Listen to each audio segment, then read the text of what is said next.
वक्त नरेंद्र मोदी के हाथ से निकलता चला जा रहा है। बिहार के इंतखाबात कोई आसान काम तो है नहीं मोदी के लिए। बिहार बिहार बिहार बिहार बिहार बिहार की जो अपोजिशन है इंडियन नेशनल कांग्रेस, उन्होंने बड़ा जीना हराम किया हुआ है इनका वहां पे। अब जात पात की इस मर्दमशुमारी के बाद बिहार का जो वोटर है वो अपना हिस्सा, अपना शेयर मांग रहा है, जो कि मोदी के लिए एक बहुत बड़ा चैलेंज बन चुका है। Hello and welcome to Apna Watan TV. I am Sadia अफसाल।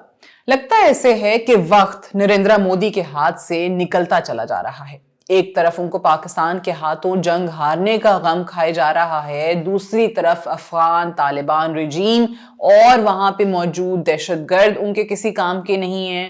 तीसरी चीज, प्रेसिडेंट ट्रंप ने जिंदगी अजी रंग की हुई है। वो जब बोलते हैं वो नरेंद्र मोदी को याद कराते हैं कि वो जंग कैसे हारे पाकिस्तान से, और जो अभी रिसेंट बयान है उसमें भी उन्होंने यही कहा कि जी 7 beautiful and brand new jets were shot down. 7 brand new beautiful planes were shot down and so India को बार बार याद कराया जाता है, नरेंद्र मोदी के जख्मों पे नमक छिड़का जाता है।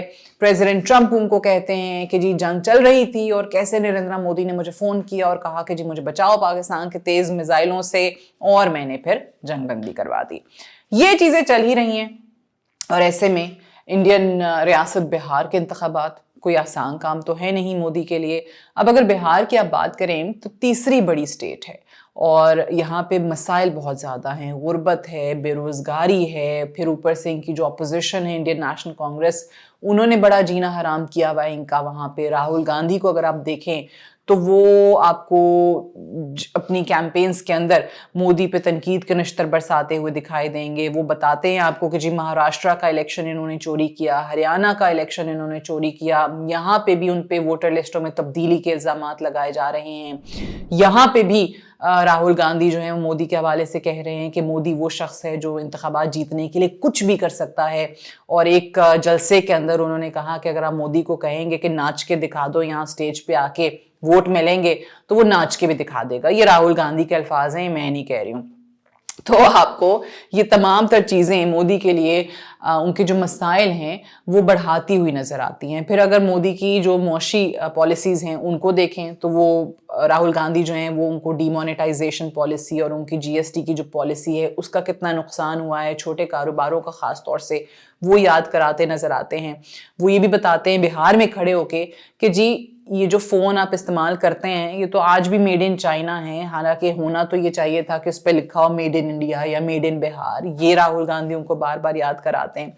सो दूसरी तरफ अगर आप देखें, जो ड्रामा बहुत अरसे से पाकिस्तान को लेके इंतखाबात जीतने के लिए और अपना एक जो वोटर सपोर्टर है उनका उसको मोबिलाइज रखने के लिए, उसको एक जोश में रखने के लिए इस्तेमाल तो बड़ा स्लोगन ये किया जाता रहा। लेकिन अगर आप ये कहें कि वाकई अब भी ये चल जाएगा तो इसका जवाब है नहीं, क्योंकि वाकई अब लोगों को भी आहिस्ता आहिस्ता समझ आने लग गई है। ख़ास तौर से जो रिसेंटली हमने देखा है पहलगाम वाला इंसिडेंट, उसके बाद जो कांग्रेस ने सवाल उठाए हैं उनकी पार्लियामेंट में, वो ऐसे सवाल हैं जो वाकई उनकी जनता की तरफ से भी अब पूछे जा रहे हैं।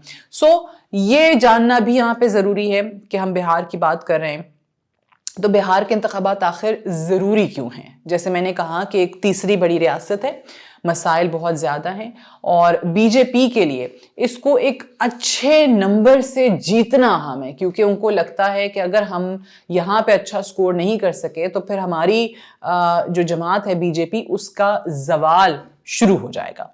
अब यहाँ पे 6 नवंबर को पहला मरहला है, 11 नवंबर को दूसरा मरहला है, 2 मरहलों में वोटिंग यहाँ पे होगी और 14 नवंबर को वोटों की गिनती होने जा रही है। भारतीय जनता पार्टी बिहार में मजबूत जरूर है, लेकिन जो मुज़ाहमती सियासत है उसका गढ़ बिहार को समझा जाता है। 2 सोशलिस्ट पार्टियां आपको यहाँ पे बहुत स्ट्रॉन्ग नजर आती हैं, जनता दल है, राष्ट्रीय जनता दल है।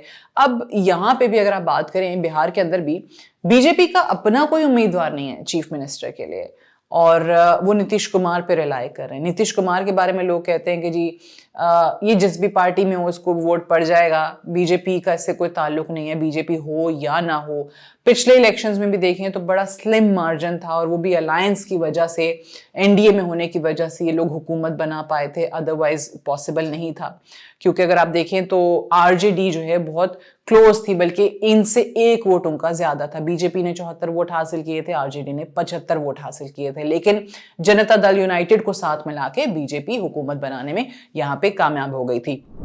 फिर एक और चीज और सबसे खास बात कि यहाँ पे वो जो जात पात की मर्दमशुमारी हुई है 2022 में मुकम्मल, उसके बाद यहाँ पहला इलेक्शन है। अब यहाँ पे जो ये जो कास्ट सेंसस किया गया है या जो कास्ट सर्वेज होते हैं वो बड़े मायने रखते हैं बिहार की इलेक्शंस में या अदरवाइज भी बिहार की पॉलिटिक्स में, उनकी बड़ी अहमियत होती है।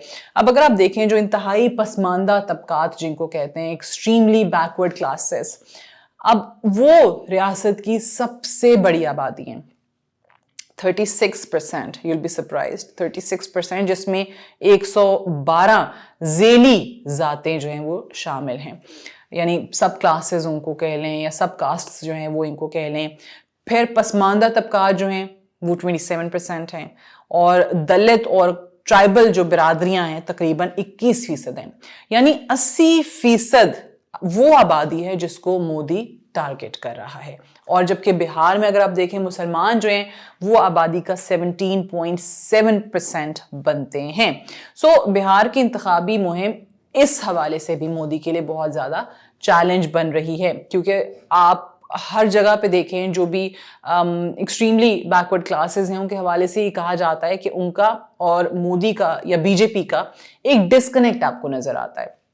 बड़े बड़े ऐलान वो ज़रूर जलसों में जाके करते हैं, लेकिन उनके लिए ख़ास तौर से जो डाइवर्सिफाई करने का नारा लगाती है बीजेपी, वो कोई ख़ास इक़दामात किए नहीं गए हैं। और भारतीय जनता पार्टी ने यही वजह है कि आप देखें कि हर ज़ात के हवाले से अलग अलग उन्होंने अपना एक मंशूर दिया है। अब ज़ात पात की इस मर्दमशुमारी के बाद बिहार का जो वोटर है वो अपना हिस्सा, अपना शेयर मांग रहा है, जो कि मोदी के लिए एक बहुत बड़ा चैलेंज बन चुका है। फिर एक चीज़ और भी देखिए कि इसमें जो मुसलमानों के खिलाफ नफरत है वो बीजेपी आज भी उभारने की कोशिश करती है। एक अवैसुद्दीन अवैसी आप सब जानते हैं, हैदराबाद के हैं और कांग्रेस से उनका ताल्लुक है, उनकी जमात है मजलिस इत्तेहादुल मुस्लिमीन। अब वो मुस्लिम वोट जो है वो हासिल करने की कोशिशों में है। मुसलमान अक्सरियत वाले इलाकों में उनके 100 से ज़ायद तकरीबन कैंडिडेट्स जो हैं वो आपको इस वक्त नज़र आते हैं।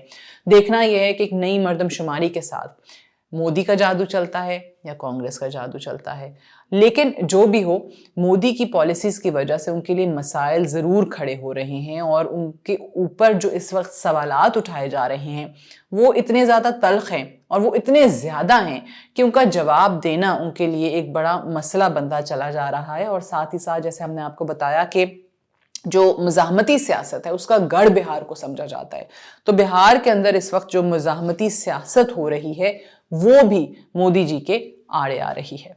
आज के लिए इतना ही। Thank you so much for watching.